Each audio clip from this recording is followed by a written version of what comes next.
मानव शरीरधारी प्राणियों को नित खाने का और 1.25 लाख की उत्पत्ति करने का। इसलिए इसने अपने तीनों पुत्रों को एक एक गुण से युक्त कर रखा है। रजगुण ब्रह्मा है, सतगुण विष्णु, तमगुण शिव जी। रजगुण ब्रह्मा के प्रभाव से प्रत्येक प्राणी संतानों उत्पत्ति करता है। ये जीव के बस की बात नहीं है। और फिर यहाँ के संसारिक भौतिक सुखों की चाह इस रजोगुण के प्रभाव से ही आपके अंदर पनप रही है। जैसे कहीं छौंक लगता है, रसोई के अंदर मिर्चों का छौंक लगाया जाता है सब्जी को।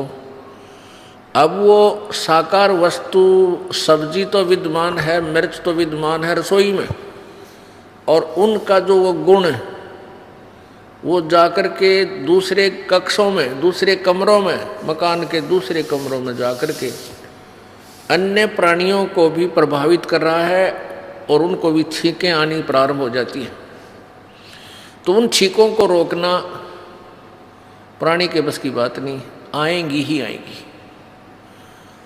ऐसे ही ये तीनों भगवान रजगुण ब्रह्मा, सतगुण विष्णु, तमगुण शिव जी ऊपर अपने अपनी राजधानियों में, अपने लोकों में विद्यमान हैं, रहते हैं, साकार हैं, मनुष्य सदृश है। इनके शरीर में से निकल रही रेंज जैसे मोबाइल के टावर से निकल रही रेंज अपने जहाँ तक उसकी अक्षमता है वहाँ तक सब मोबाइल को प्रभावित करती है। ऐसे ये भगवान रजगुण ब्रह्मा, सतगुण विष्णु, तमगुण शिव जी अपने अपनी राजधानियों में रहते हैं। इनके अंदर से निकल रहा गुण आप जी को, पृथ्वी लोक वालों को, स्वर्ग लोक वालों को और पाताल लोक वालों को, इन 3 लोकों वालों को, प्राणियों को प्रभावित रखते हैं। ऐसे ही सतगुण विष्णु जी का प्रभाव से हम यहाँ एक दूसरे में जकड़े रहते हैं। इतनी जबरदस्त ममता हमारे अंदर पैदा कर रखी है। जैसे पिता पुत्र का प्यार, माता का पुत्र पुत्रियों से प्यार, पिता का पुत्र पुत्रियों में प्यार, और बच्चों का माता पिता से प्रेम लगाओ, और संपत्ति को अपना मानना, या मेरी है, ये मेरी है।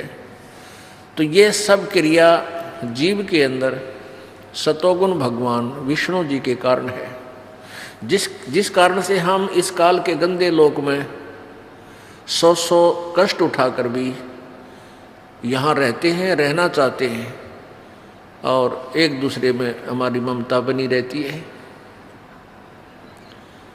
और तीसरा भगवान तमोगुण शिव है, शंकर भगवान। वो 1 लाख मानव शरीरधारी प्राणियों का नित्य संहार करता है। किते एक्सीडेंट करवा के, किते भूकंप ला के, किसी का हार्ट अटैक करवा के, किसी प्रकार भी जैसा भी उसका संस्कार उसी प्रकार उसकी मौत करके वो 1 लाख मानव शरीरधारी प्राणियों को अपने पिता इस काल भगवान के पास भेज देता है। पुण्यात्माओं, कल आपने श्रीमद् देवी भागवत, जिसके अंदर हिंदी और संस्कृत दोनों लिपिबद्ध हैं, उसमें आपने पढ़ा अपनी आंखों से प्रोजेक्टर पे, भगवान शंकर दुखी होकर अपनी माता दुर्गा से पूछ रहे हैं, हे माता, यदि आप हम पर दयालु हैं, तो यदि आप हम पर दयालु हैं, आप कहते हो कि बच्चों तुम मुझे बहुत अच्छे लगते हो, बहुत प्यारे लगते हो, यदि आप हम पर दया युक्त हैं तो मुझे तमोगुण क्यों बना दिया? ब्रह्मा जी को रजगुण क्यों बनाया और विष्णु को सतगुण युक्त क्यों किया, क्यों बनाया? इनको भी मालूम है कि ये सब जुल्म हो रहा हमारे कारण ही हो रहा है। पर मिर्च के अंदर जो गुण है वो मिर्च उसको अपने आप खत्म नहीं कर सकती, अपने गुण को। उसको पता भी है तो भी नहीं उसको वो समाप्त कर सकती। ऐसे ही इन भगवानों को भी मालूम है कि ये सब तुम्हारे कारण ही ये जुल्म हो रहा है।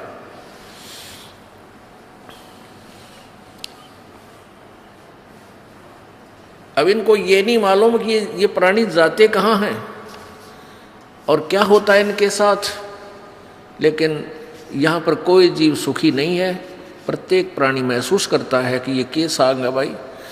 आज किसी के पास बच्चे हैं, बेटा है, बेटी है, कार है, कोठी है, या सिंपल कोई साधारण घर मकान बना रखा है और सब आराम से अपने एक दूसरे में प्यार से रह रहे हैं, और 1 मिनट के बाद ना जाने कि ऐसी बुरी खबर सुन ले, वहाँ एक्सीडेंट हो गया, ऐसा बन गया। अब जिसमें इतना प्यार था उसके एक पल भी दूर नहीं रह सकते थे, वो सदा के लिए गया। पुण्यात्मा, हम तत्व ज्ञान के अभाव से हम भूल चुके हैं उस परमात्मा को। हमने ये मान लिया है कि मृत्यु और जन्म तो भाई सबका होगा, होता रहेगा, कोई बात नहीं, इतने जीवित इतने दमंडेरा लगे रहें, जब भी करना है वो करते रहें। अब सत्संग में आने से ये ज्ञान कराया जाता है कि जिस दौड़ धूप में तू सारा जीवन खो देता है और वो तेरा कुछ भी काम नहीं आएगा। ये तो यहाँ एक रोजी रोटी अपना पेट भरने के लिए धंधा आप कर रहे हो, उसी के काम आएगा, भविष्य में कोई काम नहीं आएगा। अब पुण्यात्मा, हम ये भी भूल चुके हैं कि परमात्मा ने वही देना है जो आपके प्रारब्ध में लिखा है। आपकी किस्मत में जो दुख और सुख है वही आपको मिलेगा, उतना ही आपको पैसा मिलेगा, उतनी आपको संपत्ति मिलेगी, उतना ही बेटा और बेटी है संतान मिलेगी। इसके अतिरिक्त आपको कुछ भी नहीं मिलेगा, चाहे कितना ही जतन कर लेना।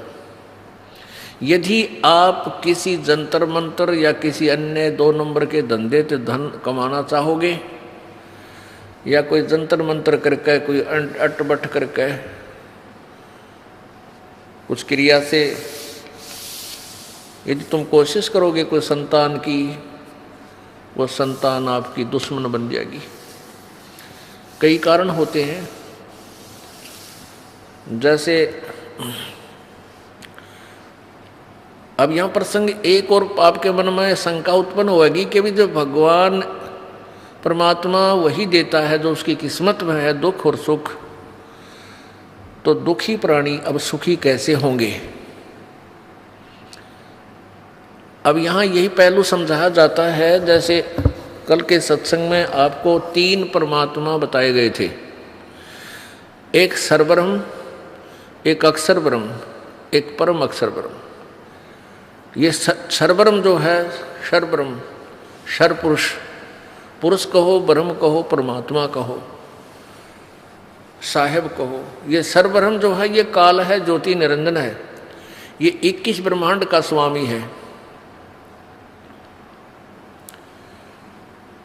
और जो अक्षर ब्रह्म है ये 7 शंख, नील पद्म शंख ब्रह्मांड का स्वामी है। ये काल 1 लाख मानव शरीरधारी प्राणियों का आहार करता है। ये अक्षर पुरुष काल ब्रह्म परब्रह्म ये नहीं करता, ये ऐसे प्राणी नहीं खाता, वो काल नहीं है।